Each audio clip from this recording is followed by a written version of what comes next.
This is the sequel to the 2018 film Peter Rabbit. Thomas and Bea are now married and living with Peter and his rabbit family. A novel also released based on the adventures of Peter and his friends. Peter is feeling bored of life in the garden. Besides, Peter is feeling like everyone only sees him as rebellious.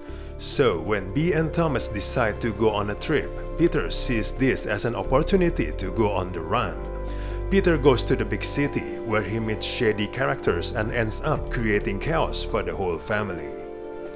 This movie is a charmless reinvention of the children's classic, proving every bit as charmless and frenetic as its 2018 CG animated predecessor. Peter Rabbit 2: The Runaway once again goes about chaotically, tossing bunny droppings over the perfect Beatrix Potter source material. While the author herself was the first to admit that her main protagonist could be naughty, this sequel chooses to further nudge the definition toward the breathier limits of mischievous. This movie boasts plenty fourth-wall breaking narratives in the most annoying way. This meta-narrative only works to the film's detriment, especially considering an entire story is built around the idea of characters' Peter Rabbit book getting adapted from a British children's story into a soulless corporate franchise.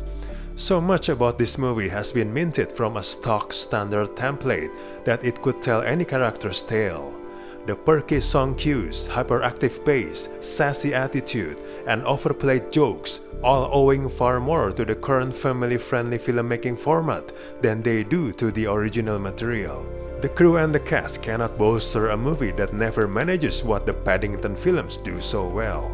Bringing a children's favorite to life with vividly realistic visuals and appealing production design simply proves superficial when it lacks the heart and charm that has endeared its source material to readers for more than a century. The movie mostly vacillates between inside jokes for the parents and exaggerated pratfalls for younger viewers. Like the first one, this movie feels designed to get in on the Paddington action, but without any of the intelligence or sweetness of those contemporary classics, or of its own Beatrix Potter source material for that matter. The movie setup could have cashed in on some ripe satire, but the filmmakers are more concerned with trotting out the usual garden variety slapstick and generic one-liners. It's a film self-aware about how it has reimagined the mischievous rabbit from its famous source material, but feels less like a middle finger to Hollywood producers than it does to the audiences paying to see it. It looks every bit like the soulless corporate product it is criticizing, the self-awareness doing very little to hide the screenwriting laziness.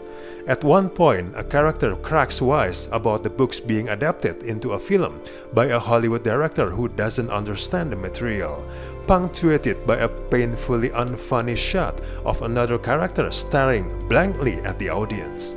Another big flaw is James Corden's lack of charm of comic timing as Peter. In the source material, Peter Rabbit has always been a mischievous character, but was likable enough to become a beloved figure of children's literature that has endured for generations.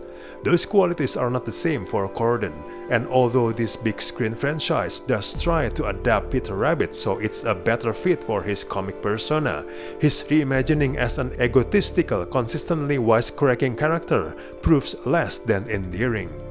With Peter taking up so much space, the sporting animals barely get to have personalities, even when they're voiced by the likes of Margot Robbie and Elizabeth Debicki. This overqualified live-action cast all doing their best to sell material that is clearly beneath them. Their efforts do prove futile. They may understand the assignment, but there's little they can do to elevate a screenplay that is so rarely funny to begin with. Overall, this movie is a mostly charmless affair and lazy execution. We do not recommend this movie at all.